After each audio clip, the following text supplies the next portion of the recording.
ప్రభునామంలో చేరవచ్చిన మీ అందరికీ వందనాలండి. ఈరోజు ఒక వాక్య భాగాన్ని చూద్దాం. దినవృత్తాంతములు 2వ గ్రంథం, దినవృత్తాంతములు 2వ గ్రంథం 36వ అధ్యాయము 21వ వచనం.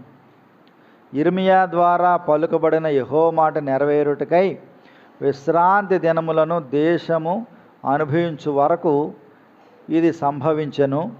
దేశము పాడుగానున్న 70 సంవత్సరముల కాలము అది విశ్రాంతి దినములను అనుభవించెను. ప్రార్థన చేద్దాం. పరిశుద్ధుడా, ప్రేమ నమ్మకం గల మా తండ్రి, మీకు స్తోత్రాలు స్తుతులు చెల్లిస్తూ ఉన్నాం. మధ్యాహ్నకాల సమయంలో మా నాయన ఆరాధనలో మీ కృప అనుగ్రహించారు. మరలా ఒక బలహీనుడు మీ పక్షాన్ని నిలబడ్డాడు. జ్ఞానము, జ్ఞాపక శక్తి, తెలివి, వివేచన తక్కువగా కలిగిన వాడిని జ్ఞాపకం చేసుకోండి. చదవబడిన వాక్య భాగం నుండి మీరు మాతో కొన్ని ఆదరణకరమైన మాటలు వినిపించి మాకు సహాయం అందించమని మా ప్రభును మా ప్రాణుడైన యేసుక్రీస్తుని బట్టి సహాయం అడిగి వేడుకొనుచున్నాము తండ్రి, ఆమె.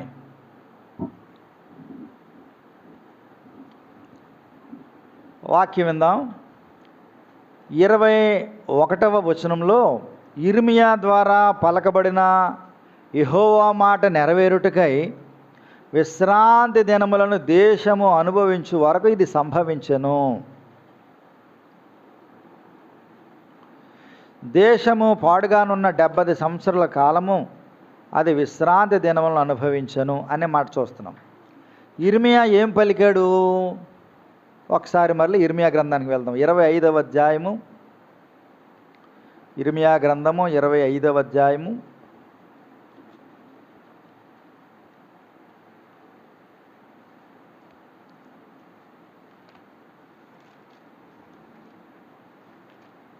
25వ అధ్యాయము 8వ వచనం నుండి చదువుదాం.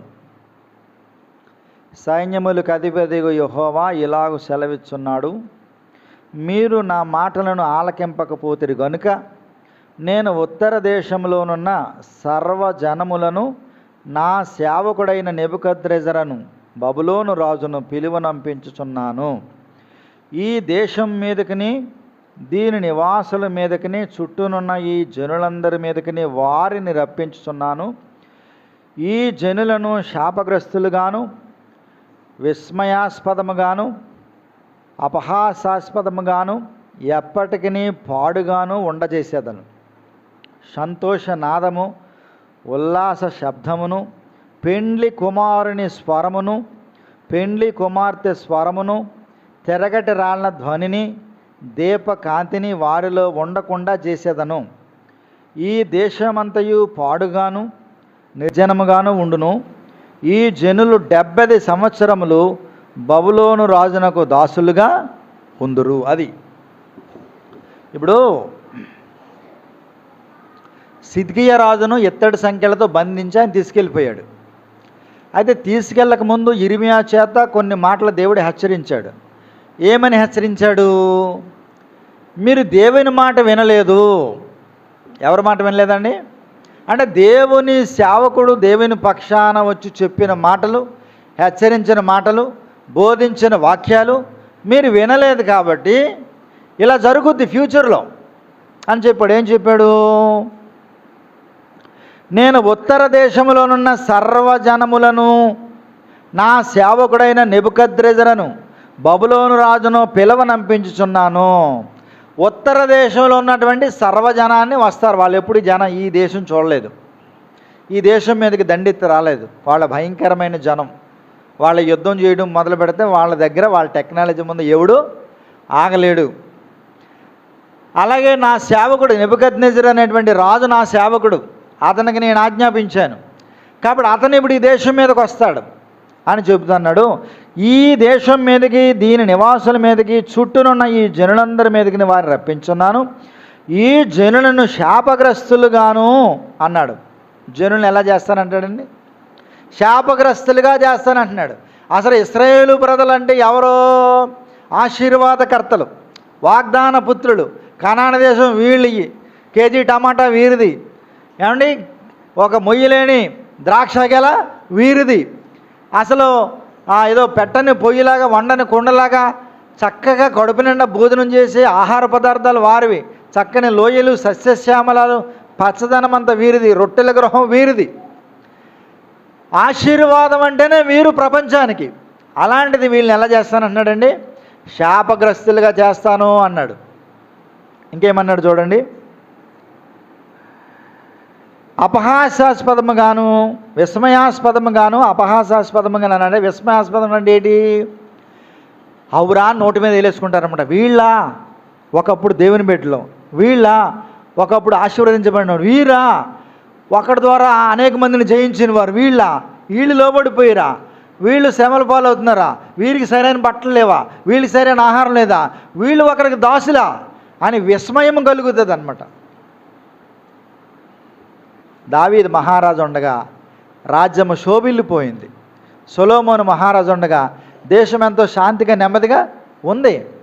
వారు చక్కగా బ్రతికారు రాజుల కాలాల్లో.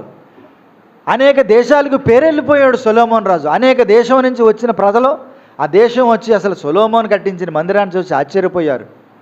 ఆ దేశంలో ఉన్న వింత వింత వస్తువులు, సొలొమోను నగరం, వీటన్నిటిని చూసి ఆశ్చర్యపోయారు. అక్కడ ఏనుగు దంతాలు చేసిన వస్తువులు, నెమలి పించాలు, ఇవన్నీ చూసి ఎంతో ఆశ్చర్యానికి గురయ్యారు. అలాంటి వారు ఇప్పుడు నోటి మీద ముక్కు మీద దేవుని బిడ్డలంటే వీళ్ళు ఎలా అయిపోయారేంటని విస్మయం కలుగుతుంది అనమాట. ఇంకేమన్నాడు? అపహాస్యాస్పదం కంటే ఎలాకోళం చేస్తారండి చాలామంది. ఎప్పటికీ పాడుగాను ఉండజేసేదను.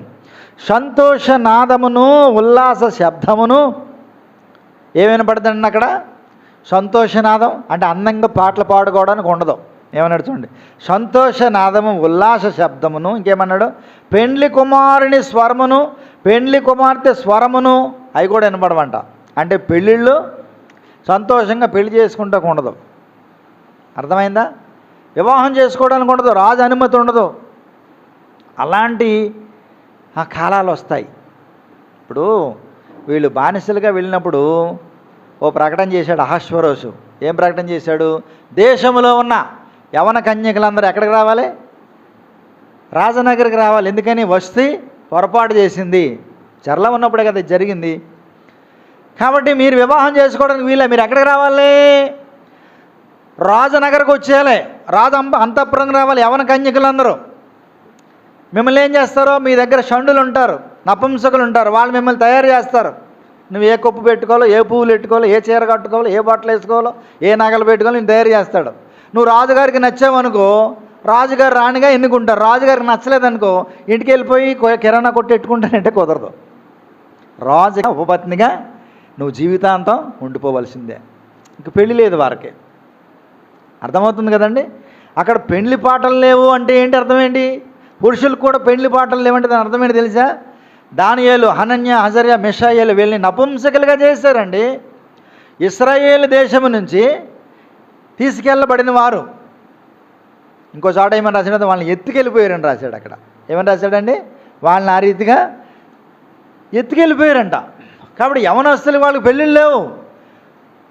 షడ్రక మేషక అబేద్నెగోల్ని ఏం చేశారంటే పడుచువారిని నపుంసకులుగా చేసేసి వాళ్ళు పని కొరకు వాడుకున్నారు. దేశంలో ఉద్యోగాల్లో వాడుకున్నారు తప్ప వాళ్ళకి పెళ్ళిళ్ళు లేవు. దానియేలుకి వివాహం లేదు. అందులో ఒక ఎస్తేరు తప్ప మిగతా స్త్రీలకి వివాహం చేసుకునే స్వేచ్ఛ లేదు. రాజుగారు సన్నిధికి వెళ్ళాలి, స్వయంవరం జరుగుద్ది. ఆయన ఎవరి మెడలో దండ వేస్తాడో, ఎవరి వైపు తన దండాన్ని చాపుతాడో, లేదా ఎవరిని సెలెక్ట్ చేసుకుని ఈ అమ్మాయి అంటేనే ఆమె రాణి. అదృష్టం ఎవరిని వరించింది? ఒక్క ఎస్తేరుని మాత్రమే వరించింది. మరి మిగతా పిల్లల సంగతి ఏంటి? ఆడబిడ్డల సంగతి? వారికి పెళ్ళి లేదు. వారి జీవితాంతం రాజు దగ్గర ఉపపత్నులుగా ఓ గది ఇస్తారు, ఓ రూమ్ ఇస్తారు, ఓ 10 మందిలో 20 మందికి ఒక నపుంసకుడిని ఇస్తారు. ఆడొచ్చి నీకేం కావాలి, ఉదయం టిఫిన్ ఏంటి, ఏం ఆర్డర్ పెట్టమంటావు, ఉప్మాయా పెసరట్టు ఉప్మాయా అడుగుతాడు. సరే ఏదో అంటావు. ఆ దీని అలా బతుకుతుమే. ఎప్పుడన్నా రాజుగారికి దయదలిస్తే ఆయన పిలుస్తాడు, లేకపోతే లేదంతే. నీ జీవితాంతం అలాగే ఉండవలసిందే. పెళ్లి పాటలు లేవు, అది మీ జీవితం అన్నాడు. ఇంకేమన్నాడు చూడండి, తిరగటరాళ్ళ ధ్వని దీపకాంతిని వారిలో ఉండకుండా చేసేదను. తిరగటరాళ్ళ ధ్వని అంటే ఏంటి? తిరగటరాళ్ళ ధ్వని అంటే మా నాన్నగారు కమత ఉన్నప్పుడు రైతులు పండించిన పంటలో నుంచి మా నాన్న కందులు పట్టుకొచ్చేవాడు, మినుములు పట్టుకొచ్చేవాడు. ఏమండి, మా అమ్మ కందుల్ని వేపి చక్కగా పప్పుసారి పెడితే ఎంత చక్కగా ఉండేదో మేమే వేపి పెట్టేది, తిరగట్లో విసిరి పెట్టేది. కాబట్టి అది ఉండదు. మీరు ఒకటి కింద బానిసగా బ్రతకాలి. ఏనాటి బత్యం ఆనాడికే అన్నాడు ఒక చోట, రాజుల 2వ గ్రంథంలో. ఏనాటి బత్యం ఏ రోజు బొవ్వ ఆ రోజు చెప్పలు పెట్టిస్తారనమాట. అది ఆనందమా చెప్పండి? మన బస్తాలో బియ్యం తీసుకుని ఎప్పటికప్పుడు వండుకోవడం మంచిదా? తిరగటి రాలదు అని వినపడదు అన్నాడు. ఇంకేమన్నాడు? దీపకాంతి ఉండదని, చీకటిలో బ్రతకాలి అవసరమైతే. మీ బ్రతుకు చీకటి బ్రతికే అన్నాడు. ఎందుకని? మీరు యెహోవా మాట వినలేదు కనుక అన్నాడు. కాబట్టి అమ్మా, దేవుని మాట మనం వినకపోతే ఇవి మనకి జరగవచ్చు మన జీవితంలో. ఇంకేమన్నాడు చూడండి, ఈ దేశమంతయు పాడుగాను నిర్జనముగాను ఉండును. దేశమంతా ఎలా ఉంటుందండి? పాడుగా, అంటే పాడైపోతుందంట దేశం. నిర్జనం అంటే జనం లేని దేశంగా ఉంటుంది. ఈ జనులు 70 సంవత్సరములు బబులోను రాజుకు దాసులుగా, 70 సంవత్సరాలు మీకు అక్కడ ఉద్యోగాలు అనలేదు ఆయన. ఎలా ఉంటారు? బానిస బ్రతుకు అన్నాడు. అది బానిస బ్రతుకు అన్నాడు. కాబట్టి ఇర్మియా ద్వారా పలకబడిన మాట ప్రకారం ఇలా జరుగుతుంది అన్నాడు. ఇర్మియా ఏమని సెలవిచ్చాడు? దేవుని మాటలంటే ఇవన్నీ జరుగుతాయని సెలవిచ్చాడు. కాబట్టి ఈ దేశం ఎలా ఉంటుందంట? పాడుగా ఉంటుంది అన్నాడు. అంతే మాత్రమే కదా, ఇందా చదివాం కదా దినవృత్తాంతంలో 2వ గ్రంథంలో, అది విశ్రాంతి దినాన్ని అనుభవిస్తుంది అన్నాడు. ఎందుకు విశ్రాంతి దినాన్ని అనుభవిస్తుంది? రండి ఒకసారి చూద్దాం మాటని. దినవృత్తాంతంలో 2వ గ్రంథం 36వ అధ్యాయం 27 మరలా చూద్దాం. 21. ఇర్మియా ద్వారా పలకబడిన యెహోవా మాట నెరవేరుటకై విశ్రాంతి దినములను దేశము అనుభవించే వరకు అది సంభవించను అన్నాడు. ఈ మాట జాగ్రత్తగా గమనించండి. దేశపు జనులు ఏం చేస్తారు? అక్కడికి వెళ్ళిపోతారు. ఎన్ని సంవత్సరాలు? 70 సంవత్సరాలు అక్కడ ఉంటారు. ఈ దేశము విశ్రాంతి పొందుతుందంట. విశ్రాంతి దినాలు అనుభవిస్తుంది. విశ్రాంతి దినాలు ఎన్ని సంవత్సరాలు? 1 రోజా 2 సంవత్సరాలా? 1 రోజు కాదు, 2 సంవత్సరాలు కాదు, ఒక రోజు కాదు, 2 రోజులు కాదు, 1 సంవత్సరం కాదు, 2 సంవత్సరాలు. ఎన్ని సంవత్సరాలు అండి? 70 సంవత్సరాలు దేశము విశ్రాంతి దినాలను అనుభవిస్తుంది. ఎందుకు దేశం విశ్రాంతి దినాన్ని అనుభవిస్తుంది? ఎందుకు వీళ్ళు దేశం విడిచి అక్కడికి వెళ్ళాలి? ఎందుకు అక్కడ కష్టపడాలి? ఎందుకు విశ్రాంతి దినాలను దేశం అనుభవిస్తుందంటే మాట చదువుదాం. ఆ కింద ఇంకో మాట, దేశము పాడుగానున్న 70 సంవత్సర కాలము అది విశ్రాంతి దినములు అనుభవించును అన్నాడు. లేవీయ కాండము, రండి ఒకసారి లేవీయ కాండము 25వ అధ్యాయం 3వ వచనం చదువుదాం. 6 సంవత్సరములు నీ చేను విత్తవలెను, 6 సంవత్సరములు నీ ఫలవృక్షముల తోటను ఏమండి బద్దించండి, పండించి దాని ఫలములను కూర్చుకొనవచ్చును. 7వ సంవత్సరము భూమికి మహావిశ్రాంతి కాలము, అనగా యెహోవా పేరిట విశ్రాంతి సంవత్సరముగా ఉండవలెను. అందులో నీ చేను విత్తకూడదు, నీ వృక్ష ఫలముల తోటను శుద్ధిపరచకూడదు. చూడండి, చేను ఎలా పండించమన్నాడండి? చేను ఎలా పండించాలంటండి? 6 సంవత్సరాలు పండించవచ్చంట చేన్ని. 7వ సంవత్సరం ఏం చేయాలంట? పంట వేయకూడదంట, దానికి కాస్త రెస్ట్ ఇవ్వాలంట. ఇప్పుడు మనం రెస్ట్ ఇవ్వట్లేదు. మా చిన్నప్పుడు పొలం వెళ్తే జీలుగు చేను అని వేసేవారు పొలంలో, చేలో.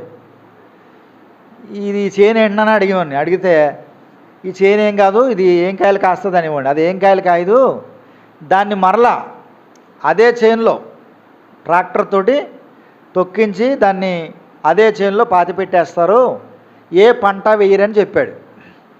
అంటే వరి చేను పండించి భూమి ఏమైపోద్ది అంటే నిస్సారం అయిపోద్ది. అప్పుడు అందులో కాస్తంత మరలా సారం కలగాలంటే ఏం చేయాలి? జీలుగు వేసేవారు. జీలుగు వేసి మళ్ళీ ఏం చేసేవారు? దానికి కాస్తంత రెస్ట్, భూమికి మరలా బలం పుంజుకోవడానికి ఆ చేన్ని వేసేవారు. ఇంకోటి ఏం చేసేవారు తెలిసే, పూర్వకాలం వరి చేను మధ్యలో అప్పుడప్పుడు ఒక్కో సంవత్సరమో 6 నెలలు ఎప్పుడో అపరాలు వేసేవారు. అది మినుములో పెసరలో జల్లెవారు. ఎందుకని? ఊరికని ఓరేసేసి మందేసేసి దాని అస్తమానం దాని సారం లాగేయటం కాదు, ఈ కాస్తంత రెస్ట్ దానికి. ఆ భూమికి ఏం చేయాలండి? మనం కాస్త రెస్ట్ ఇవ్వాలి. చిన్న చిన్న అపరాలు వేసి భూమికి కాస్త రెస్ట్ ఇచ్చేవారు. కొంత రెస్ట్ ఇస్తే ఆ భూమి ఏం చేస్తుంది, మరలా తన బలాన్ని అది పుంజుకుంటుంది. అలా కాక నువ్వు పండిస్తున్నావు అనుకో, ఇప్పుడు ఏం చేస్తున్నారు, చేను పండకపోతే ఎరువులు తెచ్చి పురుగు మందులు తెచ్చి అన్నీ దాని మీద ప్రయోగించేసి ఉన్న సారమంతా తీసి ఆ పురుగుల మందంతా వేసేసి పెడుతున్నారు. అందుకని మనం 30 సంవత్సరాలు నిండకుండానే మనకి షుగర్లు, బీపీలు అలా పడిపోతే పుట్టుకుమని ఎముకలు ఇలా ఇరిగిపోతున్నాయి. ఊరికి అలా పడుతున్నారంతే, ఎముకలు ఇరిగిపోయినాయి అంటున్నారు. ఎందుకని అంటే మనం చేసుకున్నదే మనకి ఎదురొస్తుంది. అర్థమవుతుందండి? Everything is boomerang. అంటే బూమరాంగ్ అంటే దాని వల్ల విశ్రమం అనుకోండి, అది ఎక్కడి నుంచి అది విశ్రమం మరలా తిరిగి మనం అక్కడికే వస్తుంది. కాబట్టి మనుషుడు ఏ పంట విస్తాడో దాన్నే కోస్తామన్నాడు దేవుడు. కాబట్టి భూమికి రెస్ట్ లేదు, రెస్ట్లెస్గా పండిస్తామంటే ఏం చేద్దాం, భూమి నిస్సారం అయిపోయి కాని పొలాలు ఫలిస్తుంది, కాని రోగాలు మనకే వస్తాయి. కాబట్టి ఇక్కడ ఏం జరిగింది, ఏమని చెప్తున్నాడు దేవుడు అంటే, బాబా 6 సంవత్సరాలు పంట పండించుకో, 1 సంవత్సరం భూమికి కాస్త రెస్ట్ అన్నాడు. భూమికి ఏమిమ్మన్నాడండి, రెస్ట్ ఇమ్మన్నాడు.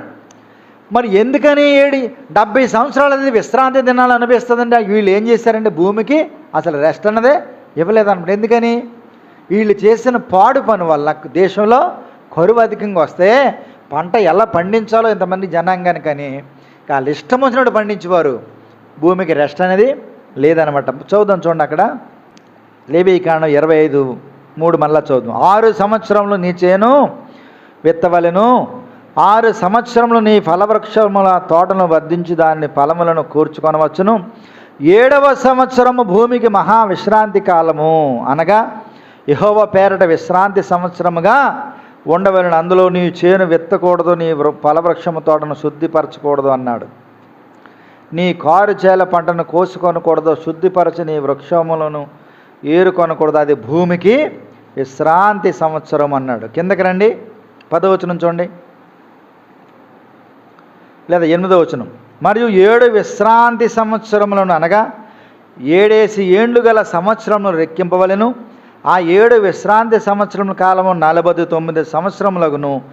7వ నెల 10వ నాడు మీ స్వదేశమంతటా శృంగనాదము చేయవలెను. ప్రాయశ్చిత్తార్థ దినమున మీ దేశమంతటా ఆ శృంగనాదము చేయవలెను. మీరు ఆ సంవత్సరము, అనగా 50వ సంవత్సరమును పరిశుద్ధపరిచి మీ దేశవాసులందరికీ విడుదల కలిగినదని చాటింపవలెను. అది మీకు సునాదముగా నుండును అన్నాడు. సునాదముగా అన్న చోట ఒకటి ఇంకొందా, కింద ఏమని రాశాడు, జూబిలీ. 50 వినండి, 6 సంవత్సరాలు పంట పండించాలి, 7వ సంవత్సరం రెస్ట్ ఇవ్వాలి. అలాగా 7 సంవత్సరాలు ఏం చేయాలి, అలాంటివి 7 ఏళ్ళు తీసుకోవాలి. అంటే 7 ఏళ్ళు 49 సంవత్సరాలు అయిన తర్వాత, 49 సంవత్సరాలు అయిన తర్వాత మరలా జూబ్లీ సంవత్సరం జరుపుకోవాలన్నమాట. 50వ సంవత్సరంలో మహా విశ్రాంతి దినాన్ని ప్రకటించాలి. అప్పుడు ఎవడైనా భూమిని తాకట్టు పెట్టాడు అనుకోండి, ఇప్పుడు నా చేను మీకు తాకట్టు పెడుతున్నాను అన్నాడు అనుకోండి, అప్పుడు ఆ తాకట్టు అనేటువంటిది ఇంక అక్కడితో చెల్లుబాటు అయిపోద్ది అనమాట. వాడు డబ్బులు ఇచ్చినా ఇవ్వకపోయినా 50 సంవత్సరాల తర్వాత వాడు భూమిని ఏం చేయాలండి, ఎవడైతే సొంత భూమి హక్కుదారుడు ఉన్నాడో, మీరు ఇది చదవండి బాగా అర్థమవుతుంది, వాడికి పూర్తిగా దాన్ని ఇచ్చేయాలి. ఎందుకంటే నువ్వు 50 సంవత్సరాలు దాన్ని పండించుకుని తిన్నావు కాబట్టి వాడు డబ్బులు ఇవ్వకపోయిన దాన్ని నువ్వు విడిపించాలి, ఇచ్చేయాలి, అంతే. ఇంకా దేవుడు అలా చెప్పాడు. అది దాన్ని జూబిలీ సంవత్సరం అన్నాడు, 50వ సంవత్సరం. కాబట్టి 6 సంవత్సరాలు పండించుకోవాలి, 7వ సంవత్సరం విడిచిపెట్టాలి. అలాగే 7 ఏళ్ళు 49 అయిన తర్వాత 50 సంవత్సరాన్ని గొప్ప పండగ చేసి ఎవరైనా విడిపించుకుంటే సరిలోగా, విడిపించుకోలేదనుకోండి ఏం చేయాలి, వాళ్ళ చేను వాళ్ళకే, మరి 50 సంవత్సరాలు అయిపోయింది కాబట్టి ఇప్పుడు 99 సంవత్సరాలు కౌలు తర్వాత ఏం చేస్తారు, అసలు చేను అసలు వాడికి ఇచ్చేస్తారు కదా. మన దేశంలో కూడా వచ్చింది అది.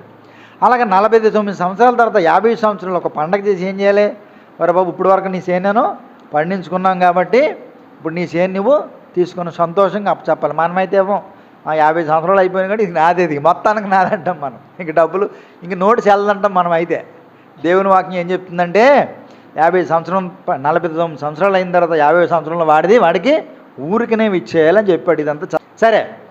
6 సంవత్సరాలు పండించిన తర్వాత 7వ సంవత్సరం పండించకూడదు అన్నాడు. మరి ఎలా తింటాం, తిండి ఎలాగా,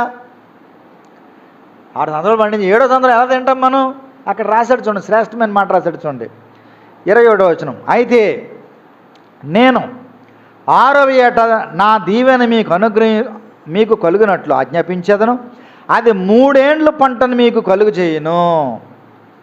చూసారు, అర్థమైంది? ఇప్పుడు పూర్వకాలం పుట్టుడు ధాన్యం పండితే గొప్ప అనుకునే చేలు ఈవేళ 40 బస్తాలు, 50 బస్తాలు, 60 బస్తాలు, అవసరమైతే 70 బస్తాలలాగా తీసుకెళ్ళిపోతున్నారు. ఎలా పండేస్తుంది? మనుషుడు జ్ఞానం అనుకుంటున్నాడు మనుషుడు. కానీ దేవుని అనుగ్రహం 6 సంవత్సరాలు 5 సంవత్సరాలు ఒక రకంగా పండితే 6వ సంవత్సరం పంట 3 సంవత్సరాలు సరిపడగా అదే చేను పండుద్దంట, అదే ఎకరం. అర్థమవుతుందండి? అదే చేను నువ్వు ఎంతమంది వేసినా ఎంత వేసినా సంవత్సరానికి ఓ 10 బస్తాలు పండుతుంది అనుకోండి. సంవత్సరానికి 5 సంవత్సరాలు 10 బస్తాలు పండింది అనుకోండి. 6వ సంవత్సరంలో ఎన్ని బస్తాలు పండుద్ది? 30 బస్తాలు పండుద్ది. ఎందుకని? నువ్వు 6 తర్వాత 7, మళ్ళీ 8 వచ్చాక మళ్ళీ విత్తనం వేయాలి కదా, అది మళ్ళీ పంటకు రావాలి కదా. కానీ 3 సంవత్సరాలు సరిపడగా దేవుడు ముందే దానికి నా దీవెని ఇస్తాను. కాబట్టి నువ్వేం కంగారు పడబాక. 7వ సంవత్సరం ఎలాగ బాబా పంట వేద్దంటున్నావు బాబా, ఎలాగా నువ్వేం కంగారు పడక్కర్లా. దానికి కావలసిన దీవెన నేనే ఇస్తాను అంటున్నాడు. అయితే అలా ఇచ్చాడు ఆజ్ఞ. 22 కూడా చదువుతాం. మీరు 8వ సంవత్సరమున విత్తములు విత్తి 9వ సంవత్సరం వరకు పాత పంట, ఏ పంట తింటారో? పాత బియ్యం తింటారు అనమాట. అది కొత్త బియ్యము ఉడకనయ్యి ముద్ద అయిపోయి, ఏమండి అలా వెళ్ళేదాడికి సిమిడిపోయి బియ్యం కావాలి. ఏం పంట తింటామండి? పాత బియ్యం పంట తింటారు అన్నాడు. దాని పంటను కూర్చు వరకు పాత దానిని తినేదరు. కాబట్టి మీరేం కంగారు పడకండి, నేను ఇస్తాను. 6 సంవత్సరాలు పండించండి, 6వ సంవత్సరంలో 3 సంవత్సరాలు సరిపడగా పండుద్ది ఆ చేను. నా ఆజ్ఞది, నా ఆశీర్వాదం అది. కానీ మీరు కంగారు పడకండి, పంట వేయకూడదు, దానికి కాస్త రెస్ట్ ఇవ్వండి అన్నాడు దేవుడు. ఏమన్నాడు? భూమికి రెస్ట్ ఇవ్వమన్నాడు. ఇదే లేవీకాండము 26వ అధ్యాయం చూడండి. మీరు మీ శత్రువుల దేశంలో ఉండగా మీ దేశము పాడై ఉన్న దినములనియు అది తన విశ్రాంతి కాలంలో నవ్వించును. దేశం ఎలా ఉంటుందంటే, అమ్మయ్య ఈ సంవత్సరం కాస్త రెస్ట్ ఇచ్చాడు బాబు. ప్రతి సంవత్సరం పారెచ్చుకుని నరికేసేవాడు, గుణమిచ్చుకుని పొడి చేసేవాడు, మందులు వేసేసి నన్ను చంపేసేవాడు. ఏమండి? ఎరువులు, పురుగు మందులు వాసన భరించలేకపోయినా అనుకుంటుందంట భూమి. అమ్మయ్య ఈ సంవత్సరం రెస్ట్ దొరికిందిరా బాబు అనుకుంటుందంట. ఇంకేమంది? 35వ వచనం. అది పాడయుండు దినములనియు అది విశ్రమించును, మీరు దానిలో నివసించినప్పుడు అది విశ్రాంతి కాలంలో పొందకపోయిన విశ్రాంతిని అది పాడయుండు దినములలో అనుభవించును. అది విశ్రాంతి కాలంలో అది పొందని విశ్రాంతిని ఎప్పుడు పొందుతుందంటండి? ఇప్పుడు మీరు ఎప్పుడైతే శత్రువుల చేతికి వెళ్తారో అప్పుడు విశ్రాంతి పొందుతుందంట దేశం. ఇప్పుడు చెప్పండి, దేవుడు ఏమన్నాడు? దినవృత్తాంతం 2వ గ్రంథంలో ఏమని చెప్పాడు ఆయన? 70 సంవత్సరాలు మీరు శత్రువుల చేతిలో నెబుకద్నెజరు దగ్గర పరాయి దేశంలో ఉంటారు మీరు.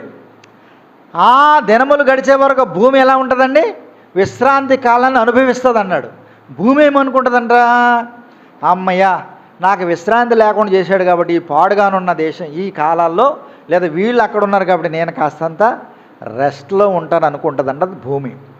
కాబట్టి వీళ్ళు ఏం చేశారంటే అక్కడికి వెళ్ళిపోవడానికి ఒక కారణం ఏంటంటే భూమికి రెస్ట్ ఇచ్చిన వారు కాదు, భూమికి రెస్ట్ ఇవ్వలే. కాబట్టి నీ దేవుడు ఏం చేశాడు? ఆ భూమిని పూర్తిగా నీకు 70 సంవత్సరాలు రెస్ట్ అన్నాడు అనమాట. అంటే మనుషుడు ఏదైతే చేస్తాడో అదే అతనికి తిరిగి వస్తుంది అన్నాడు. రండి ఒకసారి దినవృత్తాంతాల గ్రంథానికి రండి, అక్కడ చదువుదాం. చివరి అధ్యాయం లేదా 36వ అధ్యాయం 21 మళ్ళా చదువుతున్నాం చూడండి. ఇర్మీయా ద్వారా పలకబడిన యెహోవా మాట నెరవేరుటకై విశ్రాంతి దినములను దేశము అనుభవించు వరకు ఇది సంభవించెను. దేశము పాడుగానున్న 70 సంవత్సరాల కాలము అది విశ్రాంతి దినములను అనుభవించెను. ఎందుకని వీరు ఇర్మీయా ద్వారా పలకబడినట్టు జరిగిందంటే వీరు దేవుని మాట వినలేదు. వీళ్ళకి పెళ్ళిళ్ళు, ఆర్కెస్ట్రాలు, పెళ్లి పందిరులు లేవు, వీళ్ళకి విశ్రాంతి దినాలు లేవు. ఎందుకు విశ్రాంతి దినాలు లేవంటే వీళ్ళు విశ్రాంతి దినాన్ని అపవిత్రపరిచారు. విశ్రాంతి దిన మందిరంలో కూడుకునేవారు కాదు. అందుకని దేవుడు ఏం చేశాడంటే వీళ్ళ వద్దనుకున్నది నేను ఎందుకనేవాళ్ళు వీళ్ళకి అని మొత్తం దాన్ని తీసేశాడు. అంతే, వాళ్ళ మందిరాన్ని అపవిత్రం చేశారు కాబట్టి దేవుడు కూడా ఏం చేశాడు? దాన్ని మందిరాన్ని తీసేశాడు. చదవండి, అక్కడ ఉంది. ఎన్నో వచనం? అక్కడే 17వ వచనం చూడండి. 17. ఆయన వారి మీదకి కల్దీయుల రాజును రప్పింపగా అతడు వారి పరిశుద్ధ స్థలముగానున్న మందిరములోనే వారి యవనులను ఖడ్గము చేత సంహరించెను. ఏదైతే వారు అపవిత్రం చేశారో, ఏదైతే మందిరాన్ని పరిశుద్ధంగా చూడలేదో, ఇంకా మీరు వద్దనుకున్నది నేను ఎందుకురా బాబు ఉంచుతానని తీసేసాడు. ఎంత ఆయన యవనుల రక్తం చేత మందిరంలోనే రక్తాన్ని దేవుడు ఒలికించాడు. మరొక మాట చదువుదాం చూడండి,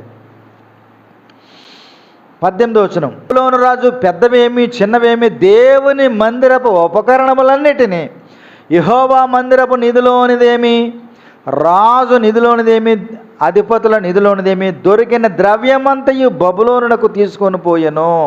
కాబట్టి బబులోను రాజు ఏం చేశాడంటే మందిరంలోనే చంపేశాడు, రక్తం ఒలికించాడంటే మందిరంలో ఉపకరణాలకు వీళ్ళు విలువ ఇవ్వలే. అసలు ఉపకరణాలతో దేవునికి ఆరాధన వారు చేయలేదు. అందుకని మీరు వద్దనుకుని నేను ఎందుకని ఉంచుతానని ఉపకరణాలను కూడా పరాయి రాజుకి అప్పగించేశాడు. 19వ వచనం. అదియుగాక కల్దీయులు దేవుని మందిరమును తగులబెట్టి, దేని తగలబెట్టారండి? ఎందుకు తగలబెట్టాల్సి వచ్చింది? సొలొమోను మహారాజు, అది దావీదు కోరిక, ఎంతో మహోన్నతంగా ఎంతో ఘనమైనదిగా ఆశ్చర్యంగా ఆ మందిరాన్ని ఎంతో సుందరంగా తీర్చిదిద్దాడు. అది ప్రపంచ ప్రఖ్యాతి చెందినటువంటి మొట్టమొదటి మందిరం. అసలు లతల పువ్వులు బంగారమే, ఎక్కడ చూసినా బంగారమే, లతలే. చూస్తే అసలు ఆ మందిరాన్ని చూడడానికే చాలామంది దేశ విదేశాల నుంచి వచ్చే మందిరాన్ని ఇప్పుడు తగలబెట్టడానికి అప్పగించేశాడు. ఆ నగరాన్ని కాల్చేశాడు. అతను ఎందుకని ఇలా చేశాడంటే వాళ్ళు దాన్ని వద్దనుకున్నారు, మందిరాన్ని వారు అపవిత్రం చేశారు, మందిరంలోనే హేయమైన క్రియలు చేశారు, మందిరంలోనే హేయమైన విగ్రహాలను పెట్టారు. కాబట్టి దేవుడు ఇంకా వాళ్ళు వద్దనుకున్నది మొత్తానికి దేవుడు తగలబెట్టించేశాడండి. ఏదైనా సరే వినండి, మనం వద్దనుకున్నాం అనుకోండి, దేవుడు కూడా ఏమంటాడంటే ఓకే చెప్పేస్తాడు దానికి, అంతే. ఏలీ అన్నాడు, మరణాపేక్ష గలవాడై ఇంకా నేను ఎందుకు చచ్చిపోతే బాగుండు అనుకున్నాడు. రాజుల మొదటి గ్రంథం చూడండి, అక్కడ మాట ఉంటుంది. రాజుల మొదటి గ్రంథం చూడండి, 19:4. తాను ఒక దిన ప్రయాణము అరణ్యంలోనికి పోయి ఒక బదిరీ వృక్షము కింద కూర్చుండి మరణాపేక్ష గలవాడై, అంటే ఏమనుకుంటున్నాడండి? నేను చచ్చిపోతాను, నాకు అదే ఆశ అంటున్నాడు. మీరు చచ్చిపోతాను అన్నారనుకోండి, చచ్చిపోతావా ఉండవా వచ్చే అంటాడు, అంతే. చూడండి అక్కడ ఏముందో, మరణాపేక్ష గలవాడై యెహోవా నా పితరుల కంటే నేను ఎక్కువవాడను కాను, ఎంత మట్టుకు చాలు. ఏమంటున్నాడండి? ఇక ఈ జీవితం చాలు అంటున్నాడు, నేను జీవించింది చాలు అంటున్నాడు. ఎంత మట్టుకు చాలు, నా ప్రాణము తీసుకొనిమని ప్రార్థన చేశాను. ఏమని ప్రార్థన చేశాడు? మరణాపేక్ష గలవాడే, ఇంత మట్టుకు చాలు, నా ప్రాణాన్ని తీసుకో ప్రభువా అన్నాడంట. అప్పుడు ఆయన అన్నాడు, నువ్వు కొంతకాలం బ్రతికి ఇంకా కొన్ని పనులు చేయాలని ప్రాణం నీలో ఉంచాను రబ్బాయ్, నాకు వద్దన్నప్పుడు ఇంకెందుకు, ఇచ్చేయి, ప్రాణం ఇచ్చే అంతే, వచ్చేయి అన్నాడు, అంతే. ఏమన్నాడు ఏలియాతోటి? వచ్చేయి అన్నాడు, అంతే. ఇప్పుడు పిల్లోడికి మీరు ఏదో ఇస్తారో, నాకు వద్దని ఇచ్చేయడం అనుకో, అరే ఉంచుకోరా అంటారా, నాకు వద్దనడం, వద్దపోతే ఇచ్చేయి, తీసేసుకుంటామని తీసేసుకుని పక్కన ఎడతాం, లేదా అవసరమైన వాళ్ళకి దాన్ని ఇచ్చేస్తాను. నాకు వద్దు మొర్రో అంటే నీకు ఇస్తారేంటి? కొంతకాలం చూస్తారండి, చూసి ఏం చేస్తాడు, అసలు వద్దంటాడని తీసుకెళ్ళి ఏం చేద్దాం, పక్కన పెడతావు. అర్థమైందా? ఏదైనా అంతే, నువ్వు ఎక్కసం అయిపోయింది అనుకో, దేవుడు అది మన దగ్గర నుంచి ఏం చేస్తాడండి, తీసేస్తాడంతే. నేను చచ్చిపోతానంటే నువ్వు చచ్చిపోతాను చెప్పాలి కదా, దేవుడే వింటాడు ఆ మాట. వీనంటాడు చచ్చిపోతాను అనుకుంటున్నావా, చాలా నీకని తీసుకొచ్చినాడు, ఎందుకు కదా వచ్చాయి కమాన్ అంటాడు, అంతే. నరులారా రండి అని పిలుస్తాడు. అప్పుడు పరదేశులేమో ప్రియులారా, పెట్టి దండ ప్రియులారా పంపించేస్తారు, మనల్ని జాగ్రత్తగా పెట్టిలో పెట్టేసి పంపేస్తారు. కాబట్టి ఏదైనా మనం దేవునికి ఆయాసం కలిగిస్తే అది దానికే మనల్ని అప్పగిస్తాడు. ఇశ్రాయేలు ప్రజలు ఒకసారి మాంసాపేక్ష కలిగి మాకు మాంసం లేదు అన్నారు. దేవుడు మాంసం ఇచ్చాడు, కానీ వాళ్ళు ఎలా తిన్నారంటే దాన్ని అసలు కడుపు పట్టేసి ఏమంటే పళ్ళు నిండా మాంసం, వాళ్ళ పళ్ళు సందుల్లో ఉండగానే చచ్చిపోయారంట వాళ్ళు. ఆ మాట కూడా చూస్తే మీకు ఆదరణగా ఉంటుంది. చూడండి ఒకసారి, సంఖ్యాకాండం 11వ అధ్యాయం 33 చూడండి. సంఖ్యాకాండం 11:33 చూడండి. ఆ మాంసము ఇంకా వారి పండ్ల సందున ఉండగానే అది నమలక మునిపే యెహోవా కోపము జనుల మీద రగులుకొనెను. యెహోవా తెగులు చేత వారిని బహుగా బాధించెను. మాంసాపేక్ష గలవారిని జనులు అక్కడ పాతిపెట్టినందున ఆ స్థలమునకు కిబ్రోతు హత్తావా అను పేరు పెట్టబడెను. అక్కడ ఏం రాశాడు కింద? దురాశ. ఏమని రాశాడండి? మాంసాపేక్ష అన్నాడు. ఏలియాకి ఏం కలిగింది? మరణాపేక్ష కలిగింది. సరే వచ్చేయమన్నాడు. వీళ్ళకి మాంసాపేక్ష, మాంసం బాగా అపేక్ష అంటే అది ఎంత అంటే కింద ఏమని రాశాడు? దురాశ పడ్డారనమాట. సరే మీకు మాంసం కావాలా, ఎత్తని తీసుకోండి అన్నాడు. అంతే. తీసుకోండి అని ఏం చేశాడు? పళ్ళ సందుల్లో మాంసం నోట్లో ఉండగానే చంపేశాడు దేవుడు. దానికి ఆ పేరు పెట్టారంట. ఆ స్థలమునకు కిబ్రోతు హత్తావా అని పేరు పెట్టబడెను. కాబట్టి మనకి ఏదైనా మనకు వద్దు వద్దు అనుకుంటే దేవుడు దాన్ని తీసి పడేస్తాడు.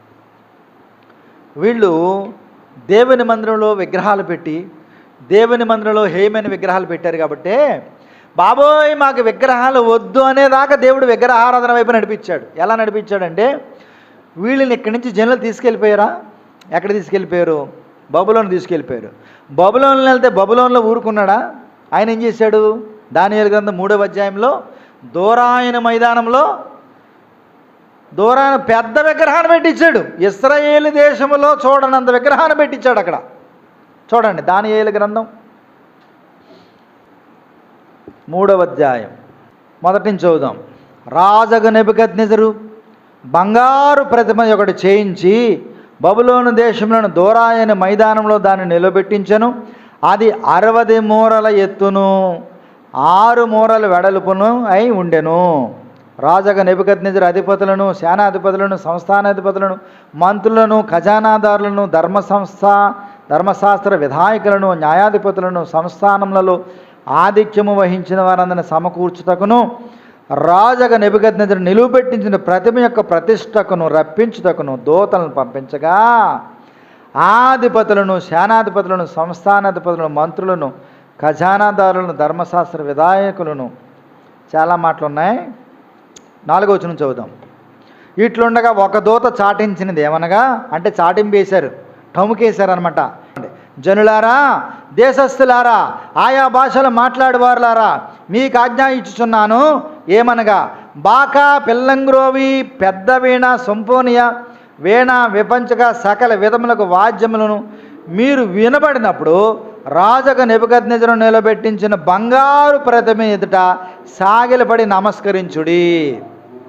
ఇప్పుడు అర్థమైందా? వారు భూమికి రెస్ట్ ఇవ్వలేదు కాబట్టి దేవుడు భూమికి రెస్ట్ ఇచ్చాడు. ఏలియా మరణాపేక్ష గలవాడు కలిగిన వాడు కాబట్టి ఏలియాను భూమి మీద ఉండకుండా తీసుకెళ్ళిపోయాడు. వారు మాంసాపేక్ష కలిగిన వారు కాబట్టి వాళ్ళకి మాంసం గట్టిగా ఇచ్చాడు, ఎక్కువ ఇచ్చాడు. వాళ్ళ పళ్ళ సందులో ఉండగానే చచ్చిపోయారు అంతే. వీళ్ళు విగ్రహాలను పెట్టుకొని పూజించి హేయమైన విగ్రహాలను దేవుని మందిరంలో పెట్టారు కాబట్టి, ఒరే మీకు విగ్రహాలు కావాలా రండి, మీకు అంతకన్నా పెద్ద విగ్రహం చేయించేవాడు అక్కడ ఉన్నాడు, ఒకడు వాడిని అప్పచెప్తాను మీకు అని. ఇప్పుడు వీళ్ళందరూ బయటికి ఎక్కడ అప్పచెప్పాడు? నెబుకద్నెజరు దగ్గర అప్పచెప్తే వాడు ఆర్కెస్ట్రా పెట్టించాడు. వీణ, విపంచక, పెద్ద వీణ, సొంపుని అవన్నీ వాయించినప్పుడు ఏం చేయాలంటే అన్నాడు కదా, ఇందు మూలంగా 50 మందికి తెలియజేయమంది ఏమనగా జనులందరూ ఏం చేయాలంటే ప్రజలందరూ ఆర్కెస్ట్రా స్టార్ట్ అవగానే మీరు ఎక్కడ కొండలు అక్కడ వదిలేసి, ఎక్కడ దోశలు అక్కడ వదిలేసి, ఎక్కడ బట్టలు అక్కడ వదిలేసేసి, వాషింగ్ మిషన్ వదిలేసి ఎక్కడికి రావాలి? దోరాయన మైదానంలోకి వచ్చి సాగిలిపడి సాష్టాంగపడి ఎవరికి నమస్కారం చేయాలి? ఎవరికండి? 60 అడుగులు ఉంది కదా, 60 అడుగులేనని చదివాము. 60 మూరలు అండి, అడుగులు కూడా కదా, 60 మూరలు ఎత్తున్నటువంటి ఆ విగ్రహానికి మీరేం చేయాలి? సాగిలిపడి నమస్కారం చేయాలి. వీళ్ళ విగ్రహాలు కావాలన్నారు కాబట్టి దేవుడు ఏం చేశాడండి? మీ విగ్రహాలు కావాలన్నారు కదా, మీకు ఆడిని అప్పచెప్తున్నాడు, పెద్ద విగ్రహాన్ని అప్పచెప్పాడు. ఇప్పుడు నమస్కారం పెట్టకుండా పక్క నుంచి వెళ్ళిపోతానంటే కుదరదు. ఎవడైతే ప్రతిమకు నమస్కారం చేయరో వాళ్ళని ఏం చేస్తానన్నాడు? అగ్నిగుండంలో వేస్తాను అన్నాడు. దేవుని కృపచేత షడ్రకు, మేషకు, అబేద్నెగోలు నిలబడ్డారు. వాళ్ళు నమస్కారం చేయలేదు, వాళ్ళని అగ్నిగుండంలో వేశారు. సాక్షాత్తు దేవుడే వచ్చి వాళ్ళని రక్షించాడు. ఇప్పుడు రక్షించాడు దేవుడు. ఎందుకని? ఇది చివరి కాలం కాబట్టి. ఇప్పుడు ఎలా ఉంటుందని తెలుసా? నువ్వు నమస్కారం చెయ్యకపోతే వాళ్ళు వచ్చి నిన్ను దండిస్తే నిన్ను ఆయనేమి రక్షించాడు, నిన్ను మరణానికే అప్పగిస్తాడు.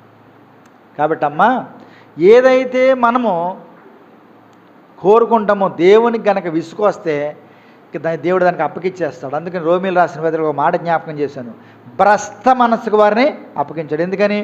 వాళ్ళ చతుష్పాద జంతువుల్ని ఏమండి సాక్షాత్తు దేవుడు అయినటువంటి ఆయన్ని ఎలా చూశారంట? దేంతో పోల్చుకున్నారు వాళ్ళు? ఎద్దుల రూపంలో, గేదెల రూపంలో, ఇలాంటి ఈ జంతువుల రూపం చతుష్పాద జంతువుల్లో కొలిచారంట. కొలిస్తే ఇంకా ఆయనకి విసుకొచ్చి అన్నాడు, వీళ్ళని భ్రష్టులు కాబట్టి వీళ్ళని భ్రష్ట మనసుగా అప్పగిస్తున్నాను అన్నాడు. ఇక్కడ కూడా అంతే. కాబట్టి వీళ్ళు విగ్రహారాధన కోరుకున్నారు కాబట్టి వీళ్ళని బట్టుకెళ్ళి ఎక్కడ అప్పచెప్పాడండి? విగ్రహాల దగ్గరే అప్పచెప్పాడు. నువ్వు నమస్కారం పెట్టకపోతే అగ్నిగుండంలో వేస్తావన్నాడు. కాబట్టి మనము ఏదైతే దేవుని విషయంలో ఆయనకు ఆయాసకరంగా జీవిస్తామో దేవుడు అవసరమైతే దాని కొరకే మనల్ని అప్పగిస్తాడు. ఒక మాట అపొస్తలుల కార్యాల్లో కూడా ఉంది చూడండి. 7:40 చదువుతాం చూడండి. మాకు ముందు నడిచినట్టే దేవతలను మాకు చేయుము, ఐగుప్తు దేశం నుండి మనల్ని తోడుకొని వచ్చిన ఈ మోషే ఏమైనా మాకు తెలియదని అహరోనుతో అనేది. 41 చూడండి. ఆ దినములలో వారొక దూడను చేసుకొని ఆ విగ్రహమునకు బలి అర్పించి తమ చేతులతో నిర్మించిన వాటి యందు ఉల్లసించిరి. అందుకు దేవుడు వారికి విముఖుడై ఆకాశ సైన్యమును సేవించుటకు వారిని విడిచిపెట్టెను. చూసారా? దేనికి విడిచిపెట్టాడంట? వాళ్ళ విగ్రహాన్ని కోరుకున్నారు కాబట్టి. ఆకాశ సైన్యం అంటే ఆకాశంలో ఎవరున్నారు? దురాత్మల సమూహం ఉన్నారు, సాతాను సంబంధ శక్తులు ఉన్నాయి కాబట్టి దేవుడు వారికే అప్పగించాడు.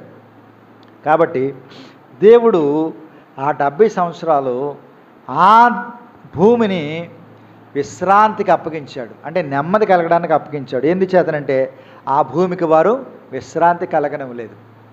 రెస్ట్లెస్గా దాన్ని పండించారు కూడా విశ్రాంతించాడు. వారు కూడా విశ్రాంతి దినాన్ని ఆచరించకుండా ఉన్నారు కాబట్టి దేవుడు వారిని కూడా ఏం చేశాడంటే విశ్రాంతి లేకుండా వారిని అక్కడ అప్పగించాడు. విగ్రహారాధన పూనుకున్నారు కాబట్టి దేవుడు విగ్రహారాధనకే అక్కడ అప్పగించాడు. చెయ్యకపోతే మిమ్మల్ని అక్కడ తోలుదీస్తానని వాడి దగ్గర అప్పగించాడు అనమాట. కాబట్టి అమ్మ, దేవుడు 6 దినాలు పని చేయమన్నాడు మనల్ని. ఏం చేయమన్నాడండి? 6 దినాలు పని చేసుకోండి.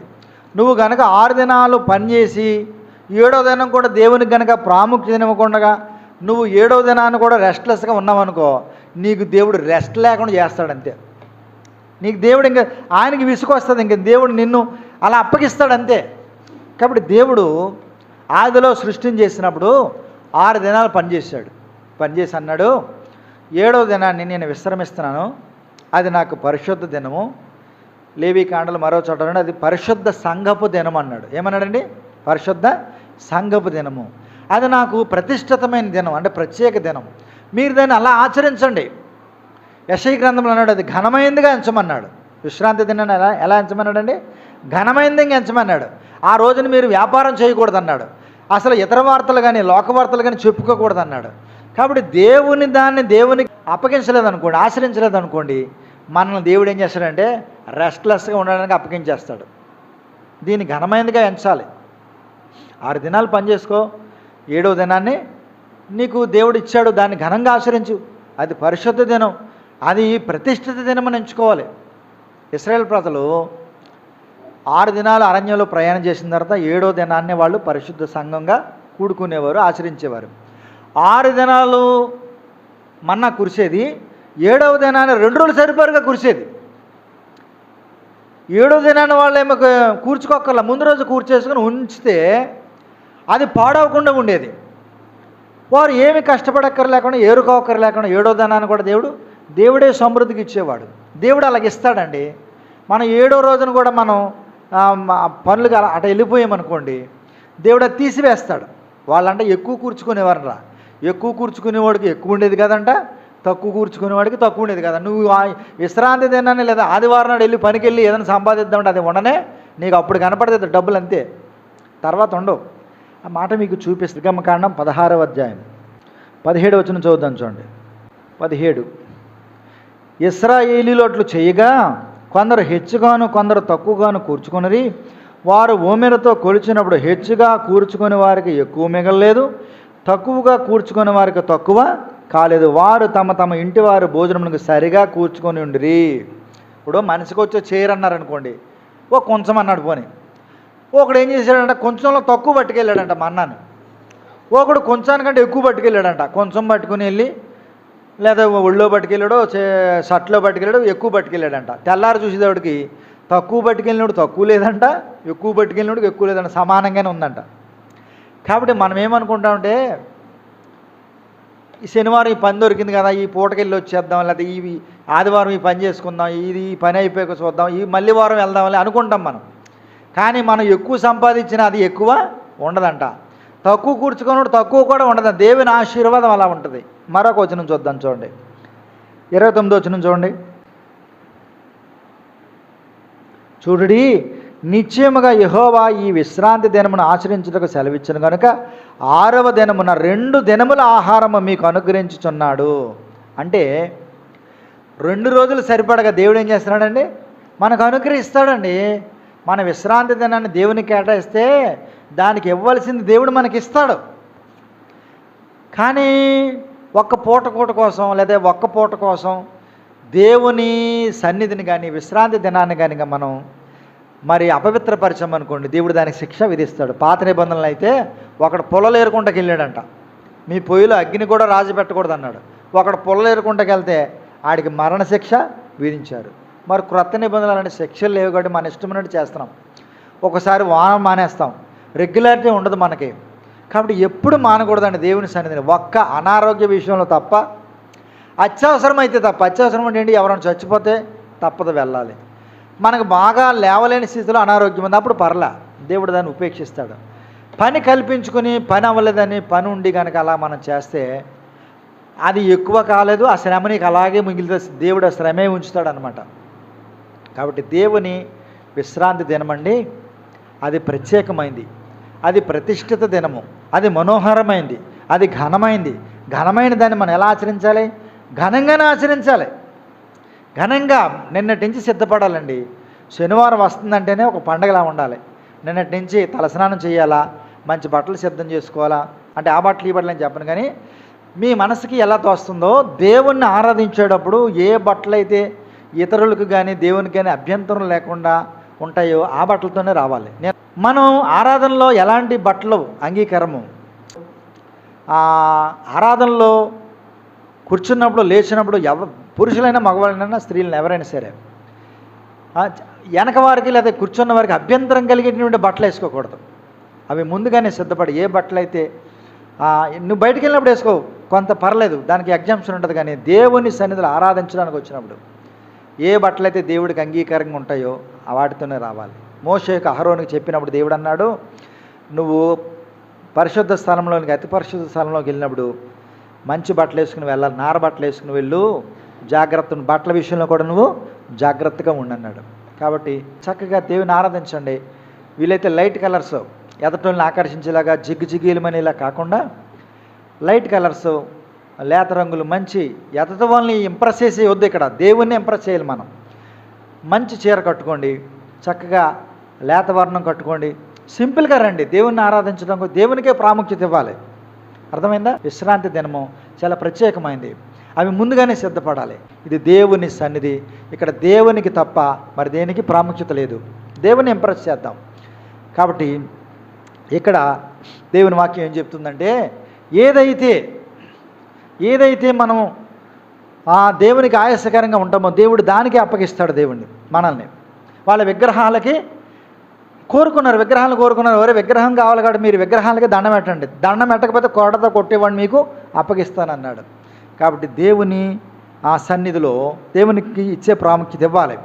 విశ్రాంతి దినం అనగా అది పరిశుద్ధమైంది, పరిశుద్ధ సంఘపు దినము, అది మనోహరమైంది, ఘనమైన దాన్ని ఘనంగానే ఆచరిద్దాం. విశ్రాంతి దినాన్ని కూడా నువ్వు అటు ఇటు పనులు పెట్టుకున్నావా, నిన్ను ఇంక పనికి అప్పగిస్తాడు దేవుడు. నీకు దేవుని వాక్యం వినే ఛాన్స్ కూడా దేవుడు ఇవ్వడంతే. మనల్ని భ్రష్ట మనసుకు అప్పగించేస్తాడు. సిద్కియా అని దేవుని ప్రజలను ఎలాగైతే పరాయి రాజు చేతికి అప్పగించాడో మనల్ని కూడా సాతాను చేతికి అప్పగిస్తాడు.